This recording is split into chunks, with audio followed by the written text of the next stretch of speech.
welcome back to my channel. Hi! YouTuber apology videos. We know them, we love them, we love to hate them, and once again, 'tis the season for YouTube apology videos. It seems like every single year there's gonna be like a few months where people dig up, you know, problematic stuff. People want apologies for certain things that big YouTubers have done wrong in the past, and it seems like the last month or so, maybe 2 months, it's been happening more and more and more. And honestly, like, I feel like everyone has done stupid, ignorant things online. There's more serious things that people have done, there's less serious things that people have done. I've done some ignorant, stupid shit that I had to apologize for, and honestly, I think we all will at some point. As people, as humans, it's only human to make mistakes, but I think what is really important is to own up to them, apologize for them, and move on as a better person and try not to hurt people ever again.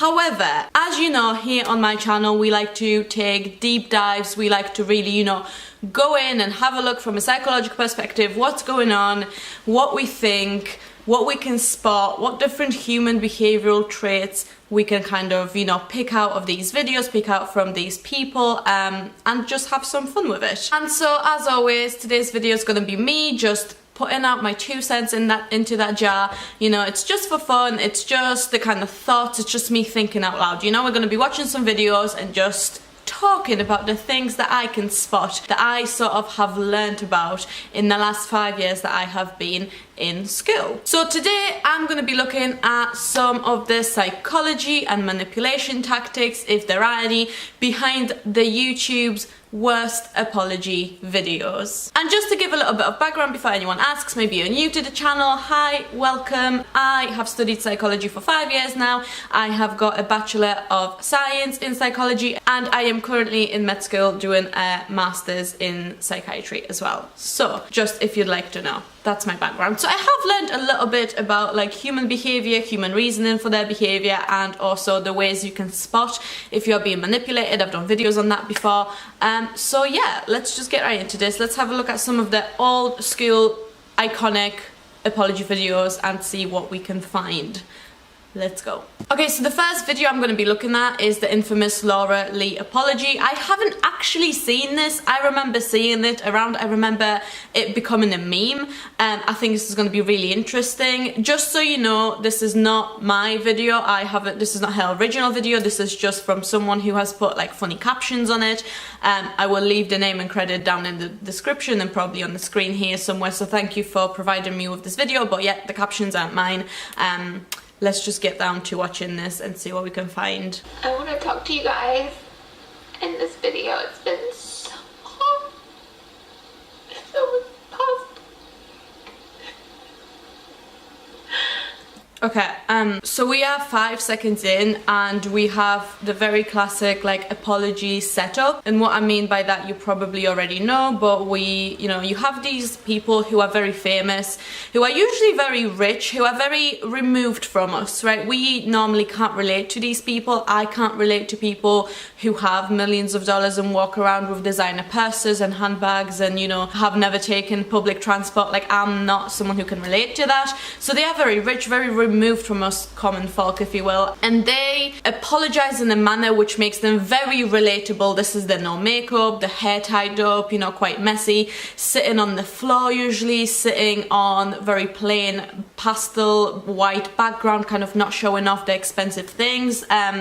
This was sort of the theme that was very common at the time, and this was actually recently broken, this rule of looking very plain, by Jeffree Star, who came on camera confessing and apologizing in full glam, full makeup, you know, wig on point, surrounded by wealth on his, you know, crushed velvet couch. That sort of went against the rule of the usual YouTuber apology. I'm not sure if that was done on purpose, but those sort of things are usually made and done in order to make the creator, make the individual look more relatable to us. It very much makes them look more human. I think, you know, I'm saying what everyone's thinking here. It's nothing sort of new. It portrays, you know, the story and the narrative as like a real person narrative. A simple human who has just made a mistake. It's exactly the same as all of us. So it sort of brings us closer to them. It sort of makes us more likely to forgive them and believe in what they're saying. Hardest things I've ever done.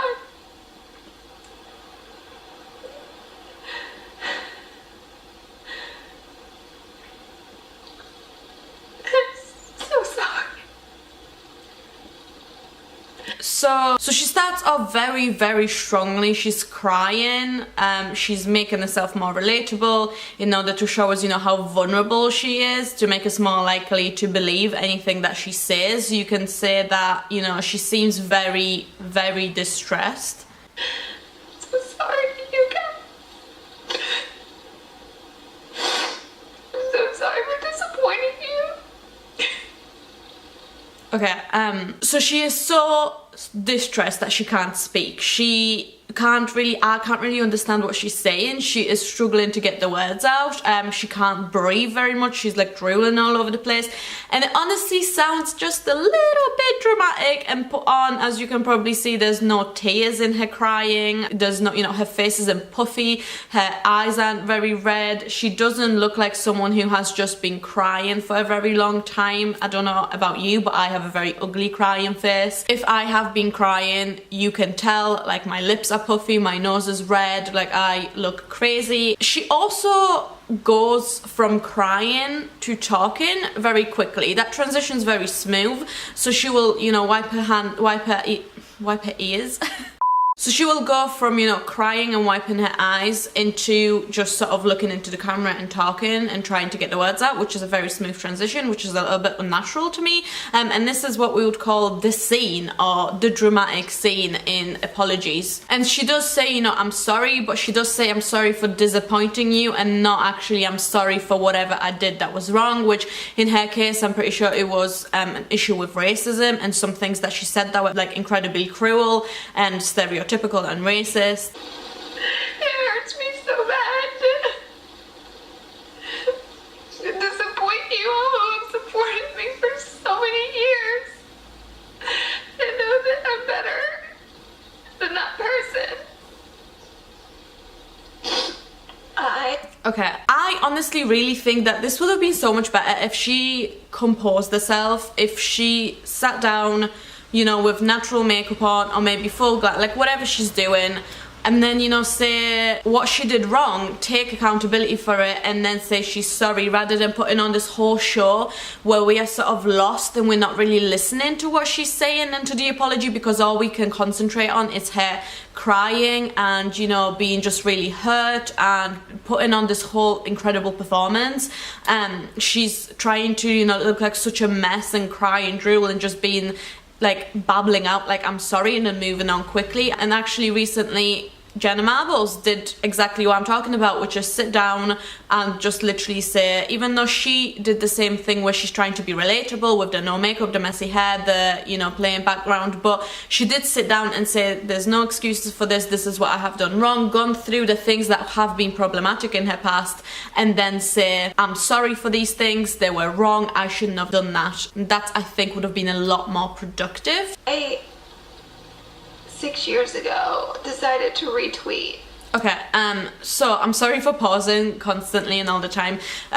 Distancing and minimizing the situation by saying 6 years ago I decided to retweet. So saying kind of how long ago that was, it's sort of saying like, you know, 6 years ago is such a long time, can't believe this is being brought up, and I decided to retweet, as if to say like it didn't even come out my mouth, that like she didn't actually say that, she just supported someone who said that, or simply retweeted it, which wasn't the case. But she's trying to make it seem as if this backlash that she's getting is way over dramatic and way blown out of proportion to like what she actually did, which isn't true, because we have seen the tweets and we have seen the post that she didn't retweet, she actually posted. Like, she said some of these things that were absolutely disgusting that I'm probably going to put up on the screen. And yeah, so saying things like it was 6 years ago and I just retweeted it kind of misrepresents what actually happened and kind of makes it look as if the audience who is expecting an apology is being petty and shouldn't really be concerned about that because it was that long ago. Things that were so vile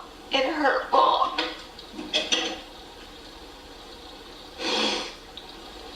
I was so stupid and ignorant, and I have no excuses here today. I'm not here to give you an excuse. I have no excuses. I'm only here to say that I'm so sorry. And I hope one day that you guys can save me for the woman that I am. Again, and she says that she's sorry and she says that she doesn't have excuses, but it's just the sheer over dramatization and the theatrical performance that she's putting on that makes it feel so distant to me. And this is the first time I'm watching it, but it just feels so performative. Like, it feels like it's not very human. I am less likely to believe what she's actually displaying because I just don't feel like it's very authentic.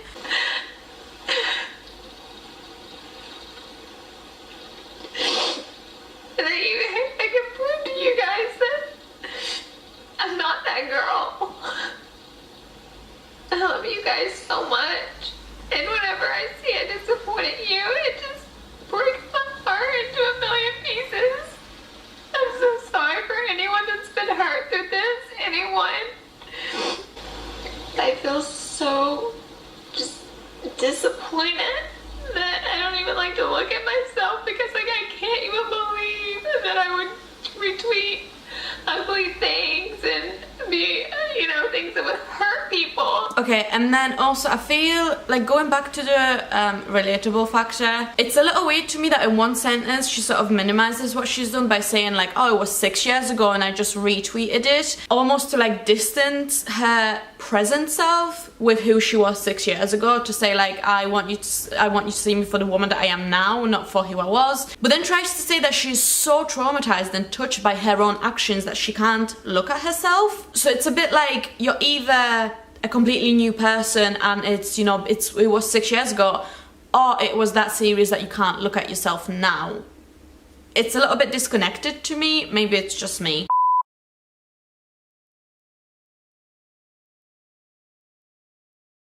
Like, I can't believe I didn't see the pain behind that kind of tweet and that kind of behavior.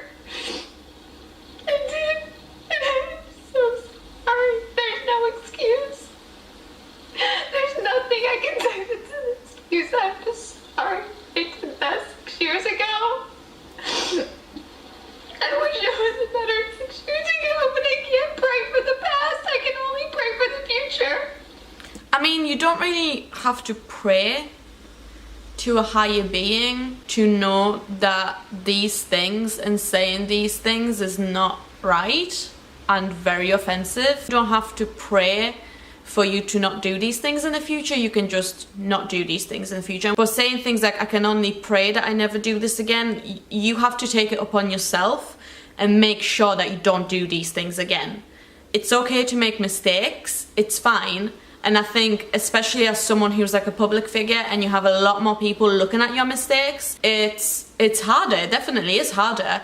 But you just have to swallow the pill and you have to be like, yep, I'm sorry, shouldn't have done it, we'll never do it again, we'll be a better person from now on, let's move on. And I feel like saying things like, I can only pray, that sort of leaves you the margin for error, saying, well, I didn't pray hard enough and whoops, it happened again, where it shouldn't. It should just sort of be like, it will never happen again. So overall, I give this apology 2 out of 10. A bit too overdramatic for me, a little bit of too sort of like portraying myself as I haven't done anything wrong, but I have received incredible amounts of backlash and I am very affected. I don't know, it looks a little bit staged.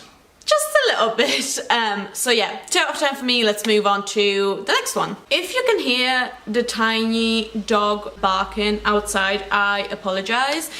There's a little old lady who every single day at 8 AM walks a dog to the co-op and then goes into the co-op and the dog just sits and barks for like 45 minutes while she's in the shopping. And then today at 8 AM she wasn't there, so I was wondering where, you know, when she was going to make an appearance, and there she is. So I apologize, there's nothing I can do. Anyway, let's move on. So the next apology I want to have a look at is Shane Dawson. However, not the new one that he's just released. I've already seen some of it. I didn't find it that interesting, if I'm honest. I didn't really watch it all. There's one from January 2018 that I have found, and it's called Regarding the Rumors About Me Today. And honestly, the title and everything kind of comes a little bit like, I don't want to say aggressive, but like he's not very happy. So I want to have a look at that one. So let's have a look. So before I even unpause this, it's a 15 almost minute video. I'm not going to react to all of it. But once again, relatable. Old t-shirt with holes in it, sat on a, you know, plain background. It looks like it's either done on a phone, like recorded on a phone, or maybe like a laptop camera. Yeah, you know, shaggy hair, not very well groomed. But yes, so again, definitely look at me. I'm just like you. I'm relatable. I'm just, you know, I'm in my scruffy t-shirt. I'm not the person who has so much money and who has, what, 21.9 million subscribers. I am just like you. Let's get into it. To Google and I'm like, oh god, I want to see. I don't arrest it. I know, but I didn't want to see child porn. But I just wanted to see, like, okay, let me pretend like I'm a pedophile for a sec. Okay, by the way, just for the record, police, I have nothing to do with this. I didn't know this. Like, you can literally get arrested for saying. I know. Listen, let me finish. So I typed in naked baby.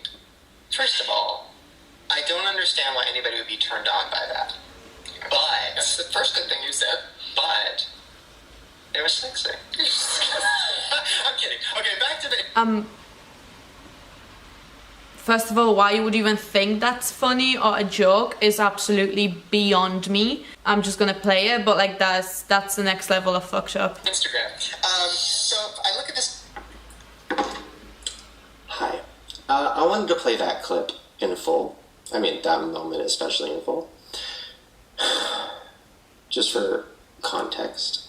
Because that seems to be missing nowadays. Okay, first thing is that, yes, relatability, we've already said that, not very good lighting, whatever. He's a little bit sassy.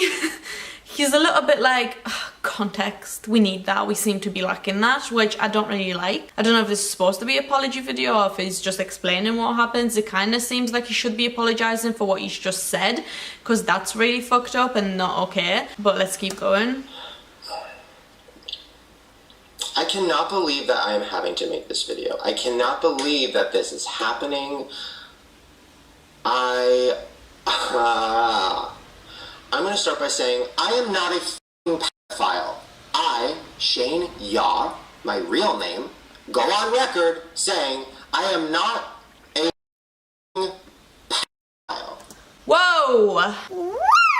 Okay, we have moved past sassy and we are downright aggressive now. He's almost like outraged. He's saying that I can't believe I have to make this video. Here's the thing, you cannot go online with a following like yours, insinuate things or speak on things which have like a double meaning or that can make people question your character, your morals. Say things which make you look almost like a dangerous person, like someone who could potentially be someone who's attracted to minors, who could hurt children, be someone who is potentially in contact with children, and say things like, I googled a naked baby, let's pretend I am a pedophile, or they were sexy, or whatever he said in that clip, and then be outraged or angry or not understand why people would like to apologize for those things. That you unfortunately cannot do that. I am not a fan of how threatening he is. It's not okay to joke about those things or say them in a way where people are not sure whether you're joking or not, whether they're starting to question you. With a platform like his especially, not okay in general, but with a platform like that especially not okay. And to minimize the situation and say things like, I cannot believe that I have to address this, is damaging. It makes you look like you are calling the audience who are questioning you, and actually, you know, the audience who you are supposed to apologize to, you're almost looking at them saying, well, you're stupid, you didn't get the joke, you're petty. Kind of like the joke was so stupid and it went over the head because we're dumb. I know I'm talking a lot, but it's just a lot in that one particular clip. I don't like how in my face he's getting. I don't like the lunging forward at the camera. I don't like the swearing, the head shakes. The body language is very aggressive to me. Yeah, it comes across as someone who doesn't really want to sit down, have an open conversation, and who isn't open to hearing like, you've hurt me, or you've hurt us, or you've damaged, you know, of like you've triggered people, maybe like it was just inappropriate, you have done something that really offended people, and you have done something that is downright just wrong. He's not really, he doesn't come across as someone who's willing to sit down and hear that. He's sort of coming across as someone who wants to tell me you are wrong for wanting me to apologize, and that's all I want to hear, and that's the end of the discussion. So he doesn't really sound like someone who wants to listen, but let's keep going. Got it? Great. Very manipulative. Understand? Great. You idiot. That's kind of how he's coming across. I don't like that. Here's my statement. So everybody's saying, Shane, make a statement. There's my statement. I'm not a pedophile. It's disgusting that people are saying I'm a pedophile. Why are they saying that? What have you done to insinuate that? Because people don't just go around calling each other that. That is a very big allegation and a very problematic thing to say if you literally call someone, like, do you know what I mean? Like, it's like no one just says that out of nowhere. So what have you done for people to say that? And I think it's you know, in order to sit down and actually tell people, I know I've said that, but this was wrong, and I swear to God I'm not, whatever, like address the situation rather than just shouting at us, I'm not a pedophile, but I've done all these things that sort of make you think I am, but I'm not, because that's not really clearing anything up. Because of some shitty ass fucking jokes from 6 years ago on a podcast. Once again, shitty jokes from 6 years ago on a podcast. The situation is very distant. This is sort of what you would call a bullying apology. So it's when someone kind of apologizes, but in a very threatening way. He's definitely talking to us like we are petty for bringing this situation up from 6 years ago. He makes it sound like it's absolutely outrageous that we would even suggest it. And you know, in the light of recent events, this didn't age very well, considering that Shane Dawson sexualizing children has been a huge part of his recent backlash and everything he has said in the past, going as far as, you know, the Smiths criticizing him and calling him out. So being this threatening and aggressive definitely did not pay off in the long run. I am sorry that I used to make really shitty fucking jokes. I am sorry that I was so fucking like insecure and like playing this character, this guy who's like crazy and will say anything and like tries to make people laugh by shocking them. That was my thing. That was what I did on YouTube. A lot now don't know that. Yeah. If you started watching my videos more recently, you might not know that. But back in the day, 2008 to 2012-ish, maybe 2013, that was my thing. I thought it was so... I loved the feeling of making somebody shocked and laugh because they couldn't believe what was coming out of my mouth. So this sort of blame shifting, saying it was just a character, it was just a shitty joke, it was acceptable back then, I was insecure, instead of actually saying this was wrong. No matter what was going on at the time, it was wrong. I shouldn't have done that because it hurt people. That would have been, you know, that would have made a lot more sense. And maybe saying things like, you know, I'm sorry that through my jokes I made it look like that was okay to do. It would have been a lot better in my opinion. I definitely think he handled it better in the recent apology where he actually said, you know, I'm sorry, it was not okay. Even though he did once again do a lot of blame shifting, he said, you know, these jokes were a result of my anxiety, my mental state, my trauma, my depression that I didn't handle well, and that's why I made those inappropriate comments. He said things like, you know, my child molesting character, which is not a way to handle it. It's never a character, it's a very serious situation. And they put it together and it made it seem like I was, you know, talking about how it's normal. So gross, I would never say that. But also, I shouldn't have been joking about it anyways, which is my problem, my fault. So I'm sorry if you heard that. There's also other ones too. I mean, and that's something I have addressed before, but my childhood, my past, I've had a lot of pain. I've had a lot of bad things happen to me. I've had a lot of issues with my family. And I took that pain and I turned it into jokes. And I think instead of joking about them so much, I probably should have just went to therapy earlier and talked about them. I swear on my life, I am not somebody who would ever talk about a child, like in seriousness. I would never talk about a child in any way that was inappropriate. That is disgusting, that is gross, it is not something I would ever do. It is something I did for shock value or because I thought it was funny or like, oh my God, my child was your character or whatever. It's all gross. However, I do think that it was somewhat of an improvement that he did say, like, I should not have been joking about this in the first place and that was my problem and I'm sorry about that. So, you know, credit where credit is due. It was still not the best, as you can see by the like to dislike ratio, but I think it was definitely an improvement on whatever this was, because definitely this wasn't an apology to me. But yeah, do let me know what you think. So that is everything that I have for you guys today. No, I didn't do the whole thing, I didn't see the whole thing. Once again, it's just for fun. It's not me, like, you know, passing like judgment or diagnosis or anyone, accusing anyone of anything like that. If you think, you know, both of these apologies are sincere, there's nothing wrong with them, that's great, that's absolutely up to you. If you think I'm completely off with this and like I'm completely wrong, that's also fine, that's also up to you. You know, that's fine too. These are just my thoughts. This is just something that I would talk to my friends about because it's on a public platform, and this is sort of what comes to my mind as I am seeing this. This is just what I have picked up while watching these videos. And once again, as I said before, we all make mistakes. We have all, you know, if you're on a platform, if you're a creator, you are gonna have to apologize for something at some point, and I think it is great to forgive people if they have acknowledged it, apologized for it, and said from now on I'm gonna be a better person and I will not hurt anyone in this way anymore ever again. I will try my best. I think that's good. I think we can say, yep, okay, we forgive you, we will be watching you, but you know, you're good. Let me know what you think. If you fancy getting some of my merch, which is extremely comfy and cute, and it's got a little, oh, you can't see it, it's got a little duck on the back. I will show you a picture somewhere here. Go down into the description, grab some merch, and I shall see you in my next one. Sending you lots of love. Hope you have a wonderful day. Bye.